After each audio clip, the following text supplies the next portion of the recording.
The time is at hand.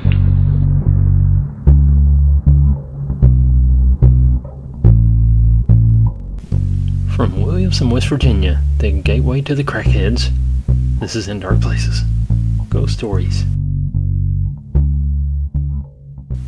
My stepsister was over for about a week. When I was 12, she was 13. We both loved, and still love, paranormal activity and ghosts. So we decided to make a Ouija board. Dumb idea. We got a makeshift planchette and started playing. My great-grandfather recently passed, and I loved him a lot, so she came up with the idea of contacting him from beyond the grave. So I agreed. That's when the fun begins. Here's how it went. Me. Hello, is anyone there? The planchette moves to yes. Stepsister. Can we talk to GGF? And the planchette goes to yes. Me. I miss you, and I love you. We were very close, and I just wanted to talk to him again. The planchette spells run. Sister. Why? And from the room behind us, we were in my living room, so in my kitchen. A light turned off. We went over to the kitchen to see what had happened, and a vase flew off the counter. As you would imagine, we were scared, as us still being children. We heard a very, very faint growl, and it wasn't our dogs because they were next to us. And the growl came from a room over. My mom was working until very late at night, so it was just us and my older brother home. Only have a few, and not as great as other stories here. However, each event was stranger than the last. First time I ever saw a dark limbo man was on a 6th birthday after buying night vision goggles from Toys R Us. Exploring the house, I bumped into something not there. Putting on my goggles and seeing an entire gray outline of what looked like an old man with a receding hairline. I wasn't scared, however. I looked at it with confusion, even taking off the goggles and putting them back on to make sure it was real. Years later, I lived with my father in a small isolated area in the tiny town of McRae, Georgia. I sometimes woke up talking and sometimes laughing with someone who was never there when I opened my eyes. My sister picked up a habit of sleepwalking and talking to someone near my door. I personally didn't experience anything odd until one night I heard bells around 2:40 a.m. I swear nothing has been so inexplicable and unreal in my life. The bells were low in tone and sounded for too long. They sounded distant. Shortly after, a black mist hovered over me in my bed and made the most scratchiest, dry, and evil laughter. The best I could compare it to is an old school, retro, 8-bit monster laugh. But it wasn't digital. It was dry and utterly demonic. The black mist looked like it had white dots that I suppose were eyes. Still feeling how cold and straight shock, or whatever, this thing was terrorizing me. At this age, I already had my fair share of sleep paralysis, and was often quite calm when they'd happen, so I refused to believe that that's what it was. Nonetheless, I rolled out of my bed and used the sheets to cover my face from it and ran into the living room and slept with the fish. I hear ghost stories all the time, and to describe a mist rather than an apparition discourses me. I'm not crazy. That thing was a living, ghastly. I used to be a scout.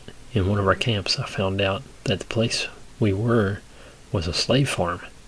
I was really scared because I could see things passing around me, like when someone is running and pass by your side. But when I turned to look, there wasn't a single person. It kept happening until I left that place. Short story, but it creeped me out at the time. Our sorority had a ghost, Marlene. She was a sorority sister back in the late 50s and early 60s who had been hit by a car on a rainy night. Marlene was often seen wearing a wet raincoat, but more often did things without being seen, moving items to a new location, causing a clock to chime at odd times, etc.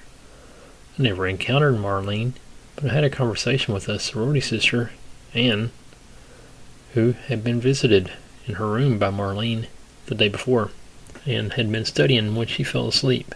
She woke certain that she'd seen a stranger at the doorway who could only be Marlene, and her bedroom door, which she'd left open, was now closed. I pointed out that she'd been asleep, so if she saw Marlene, it was a dream, or if she'd been semi-awake, she may have seen a real person pass by her open door. I also pointed out that anyone passing in the corridor, seeing her asleep, could have closed her bedroom door for her. But no, and was absolutely convinced that Marlene had visited and closed the door. It was the first time I realized that some of my sorority sisters actually believed in ghosts, and that Marlene wasn't just a joke to them. I was at some kid's restaurant. I guess kind of like Chuck E. Cheese's, but something else. I was probably 6, so I don't remember what it was called. I was at some classmate's birthday party, and the mom asked what we wanted to drink. They invited the weird kid from our class, and he asked for a juice box. They didn't specifically have juice boxes, so they had put the juice into a glass from the machine. The mom asked everyone to go wash their hands, and when everyone was finished, the power went out, and the weird kid was missing. The workers went down to the power box to see what happened, and they saw that all the lights had been flicked off. When the workers turned around, they told us that they saw a shadow of a kid, but the kid wasn't there.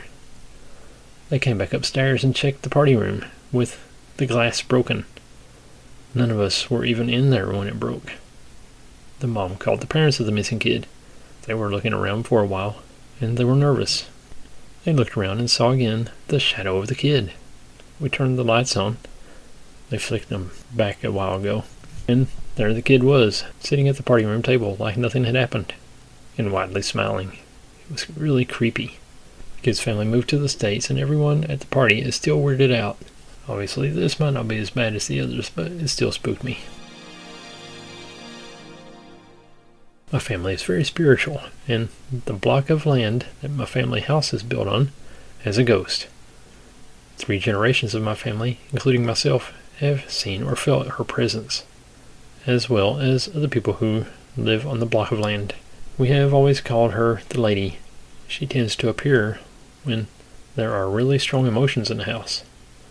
When the house was built, there was originally a set of stairs that were already of the block of land from the original home. These were knocked down when the house was built. You can hear heeled footsteps from where the steps were through the house. She also doesn't like clocks. In the 80 years that the house has been there, we have never seen a working analog clock. She is very soothing, but one time she appeared in front of me while I was going upstairs to feed the cat. It scared me so much that I almost fell down the stairs.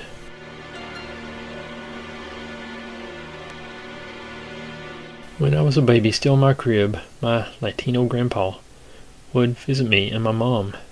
Saw him again one night, and that's how she figured out why I would always laugh at night.